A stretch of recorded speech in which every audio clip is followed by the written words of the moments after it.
President Ramaphosa returned from America, he and his delegation were given 4 stipulations that they had to adhere to.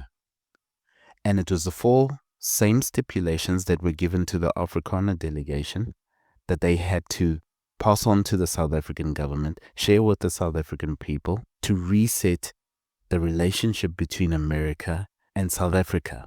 These 4 stipulations had to be adhered to reset that relationship. And even the scenario with President Trump and Cyril Ramaphosa in the Oval Office, where President Trump lied about South Africa. Quiet. Let's go. Thank you so much, President Trump. Anna Disaster from ENCA in South Africa. Thank you very much. Thank you very much. What would you like President Ramaphosa to do about the situation that we've just know. seen on the screen? I don't know. Look, these are articles over the last few days. Death of people. Death. Horrible death. Death. I don't know. And I have other friends in South Africa. I have people that left. One in particular that says you can't go there. He said they want to take your land, they take your land, and they kill you. It's okay, and they say it's okay to do. Now, we're going to talk about it, but this is a tremendous, look, this is a story recent. These are all people that recently got killed. Called us basically a bunch of savages that were committing a genocide on all the good white people. I managed to debunk about 8 out of the 9 articles that Trump displayed when he was talking to Cyril Ramaphosa about white farm murders and whatnot, the whole nanquajes that he was doing up there. And so I'm going to show you some of those articles. And I'm going to show you the sources. I'm going to show you the original articles. This was the first article that I noted that he thinking. And by the way, this is a South African news website article. Now, out of all the things that he showed, this might be the only South African news thing. It's this article right here. Manhunt launched for brutal murder. Now, this already goes completely opposite to what Trump was claiming. If there is a genocide, why are the police looking for things? Because if there is a genocide, have you seen what happens within a genocide? You capture the media, you capture the police, you capture the justice system, don't do nothing about it. But here, what do you see?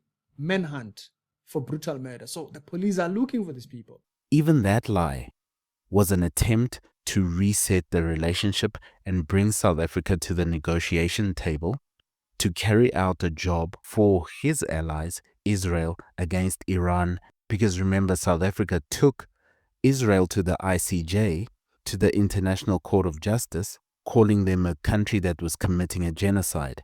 And that is purported to have been funded by Iran. Now, America had its own reasons to bring us to the table, and defending Israel in that way was just one of them. That lie, that genocide lie. That says you can't go there. He said they want to take your land, they take your land, and they kill you. It's okay, and they say it's okay to do. You are fake news. That lie, that genocide lie, and these 4 stipulations are a way for Trump to bring us back to the table and reset the negotiation so that he can start negotiating with South Africa anew and rebuild the template of how he deals with South Africa and sub-Saharan Africa in general. Now, as South Africans, that lie, calling us genociders like that, even for people like me who like Donald Trump, is something we should never forget about America, about Donald Trump himself, and about anybody else who treats our country like that, and about people who run around the world clothing themselves as patriots, calling themselves as much, and then agreeing with that lie, going along with it and pushing that false narrative when the same people come back to this country and are just as safe as anybody else or just as in danger as anybody else. Because what should be the priority in South Africa is not just farm murders. It's all of crime, because that's what we're dealing with here. There is no genocide in South Africa. Stop the cap. Stop the cap right now. Stop the cap. And you know who I blame most for that narrative being pushed? Not Donald Trump, not the fake patriots who are just racists by another name. It's a free country. You can be racist if you want. Who I blame most for us being treated like that and that lie being propagated is our government and President Cyril Ramaphosa as its head. Those are the people that are most responsible for letting that sort of lie continue and being treated like that in the Oval Office. So when we look at these 4 demands, we have to say, are these demands that South Africa should follow? Because now we've been slapped with a 30% tariff, so the campaign to get us back to the table and to get us on their side continues. Are these 4 things we should adhere to and we should follow?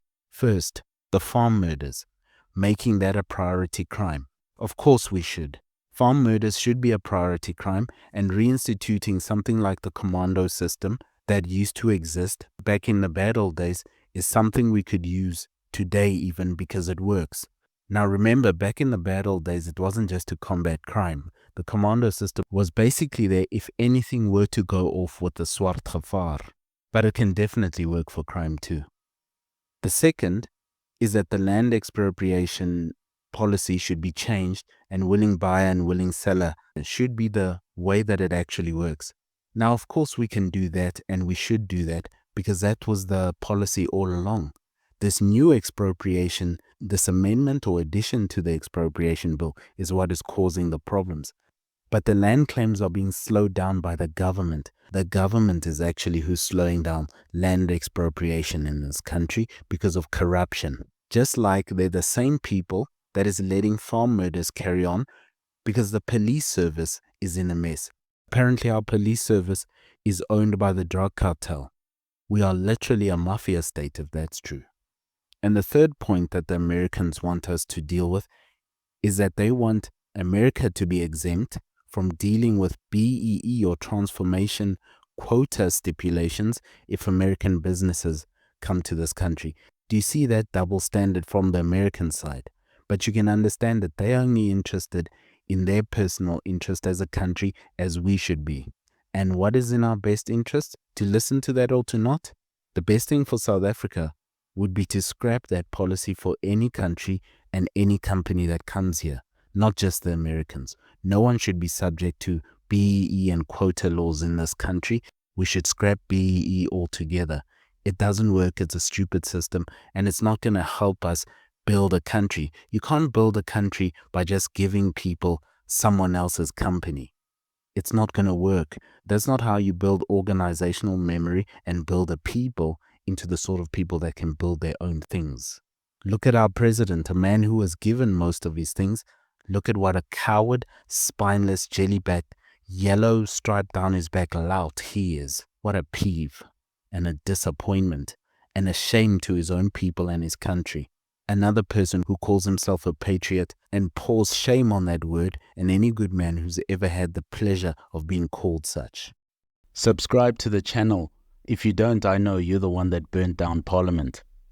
The truth is this, it is quite easy to get married. It is quite easy to get a good man to marry you and to actually have a good relationship and get married and have a good marriage. I'll let you in on a little secret. The problem is not the men actually. My Christian sisters, do not fret. You need to take action and you need to understand what you're doing to get the best results. Not to manipulate, not to try and get an angle, and not for selfish means, but to be the sort of person that gets a good man and that man wants to marry you and you actually have a good marriage. Why are you running? Why are you running? And of course, the fourth point, the Americans ask the South African government to condemn the singing of the song, "Kill the Boer, Kill the Farmer." Is that something the South African government should do and South Africa should do? No. Absolutely not. That would be unmanly, soft-headed, and weak. We should not condemn that song. That song is a part of our history and a part of many people's history, and actually, technically, all our history. Directly, indirectly, whether you like it or you don't like it. One thing we must never forget what that song and songs like that mean. But there is something that we should definitely do with that song. We should ask people not to sing it, especially not in some public stadium like that. It should not be something that we should sing, but we should not condemn it for America's sake, for Donald Trump's sake, for Ernst Ruet's sake or for anybody's sake. It should not be condemned. Just like we wouldn't condemn Americans for singing the Star-Spangled Banner, which was written by a racist and a slave owner. We don't condemn certain poetry and certain books written by George Washington, Thomas Jefferson. Those men were slaveholders. Now should we condemn some artifact that they produced?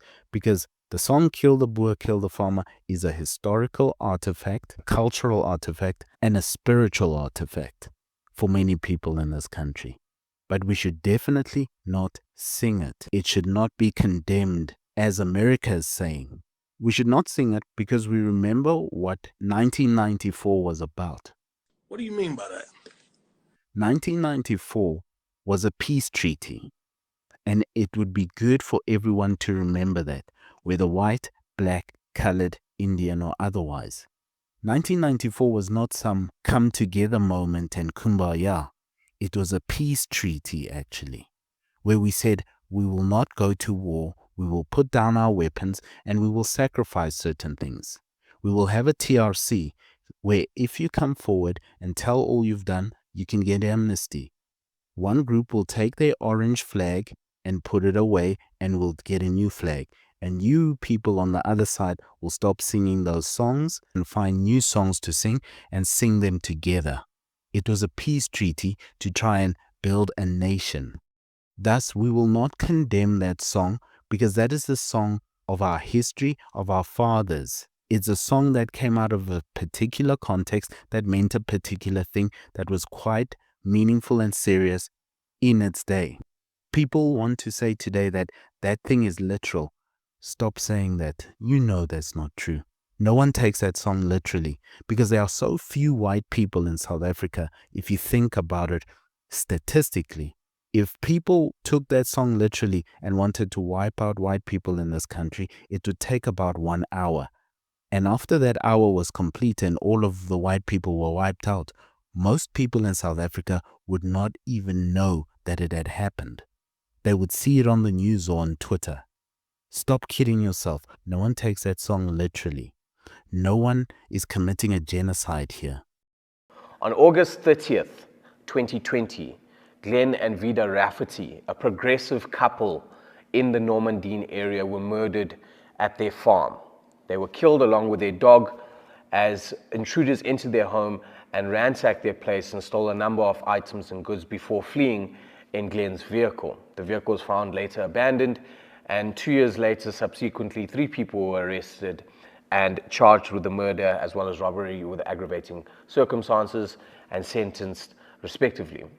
But that specific protest you saw in the video, right, was a multiracial protest. According to the Institute for Race Relations, who were there on the day of the protest took place the following weekend on September the 5th, the Saturday. And this was in response to people trying to make government aware of the plight of farmers in the country and trying to raise awareness around farm murders. We are not going to move forward with the lies, and we will not condemn that song, not because we want to carry on singing it. We shouldn't. We will not condemn that song because it's a historical artifact. What we will say is deal with it rightly and say we will not sing it anymore. But we definitely won't condemn that song. It's a historical artifact. Just like there's songs about Delaray, Paul Creer, and others, and books by Sinner that we don't condemn because those are historical artifacts. What we will say is we're coming to an agreement, remembering the peace treaty, and people shouldn't sing that, and we don't encourage people to sing that because it's about peace now. We want to build a country. As a matter of fact, people forget that it was a peace treaty, and they start saying things like the Cape should be independent. This is very stupid. You should learn something from the Americans and their civil war when people tried to break apart the country. You should read about the Battle of Shiloh and remember it. We are a young democracy. You should look at what happened in America after they attained their freedom. You still had very racial laws. You still had other battles. You still had people trying to break away. It was chaotic, messy, and confrontational, just like we have in South Africa today. These are contestations to try and bring a peace, to try and remain in that peace treaty. Will we condemn the song Kill the Boer, Kill the Farmer? Will we condemn songs about Delaray and Paul Creer and poems about Jameson and the Jameson raid? No, of course not.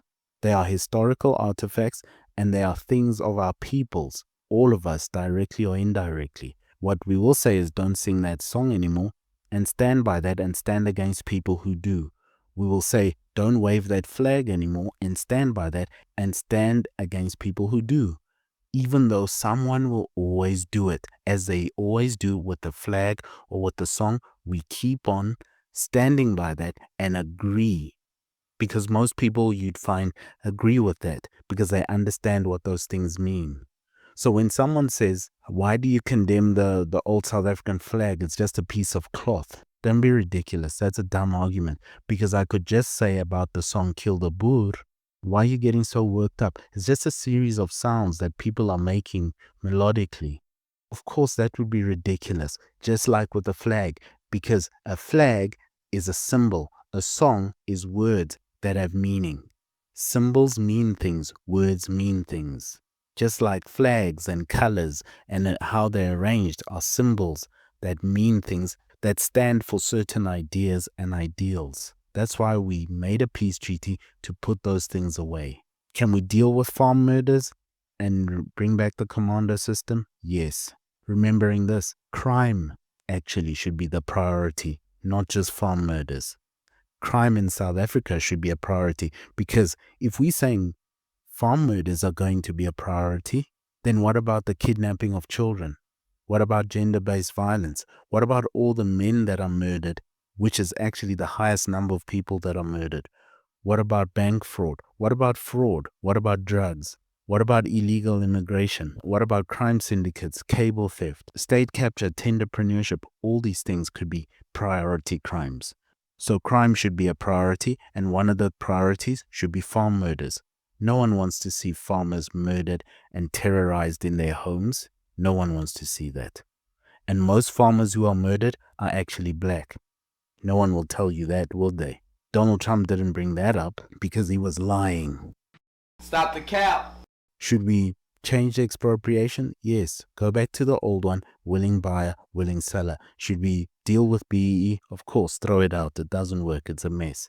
Should we condemn Kill the Boer? No. We should definitely stop singing it though. 1994 was only a kumbaya moment and hugs and kisses and people celebrating with each other because we put down the weapons. That was the point. That's why people were celebrating, because there was only one way we were going. If Nelson Mandela had stepped out of that prison and said, push everybody who's not black into the sea, that would have happened. It is best to not forget that. And people can say, well, the white people were armed, they also had that. Ask them what happened all throughout Africa and all throughout other parts of the world. We must build a country together. Lying about each other is not going to help. Singing songs about killing other people is not going to help. Enforce the peace treaty, and then we have a chance, like America, to build a country that can still be around and prospering and pushing people around 200 years later.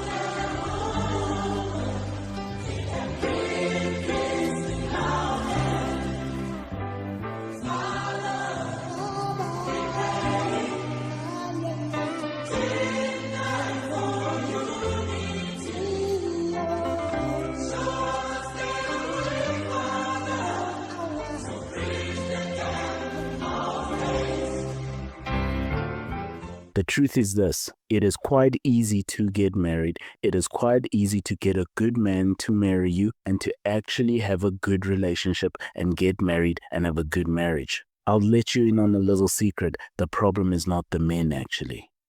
My Christian sisters, do not fret. You need to take action and you need to understand what you're doing to get the best results. Not to manipulate, not to try and get an angle, And not for selfish means, but to be the sort of person that gets a good man and that man wants to marry you and you actually have a good marriage. Why are you running? Why are you running? Thank you for listening. If you dare, buy us a coffee. The link is in the description.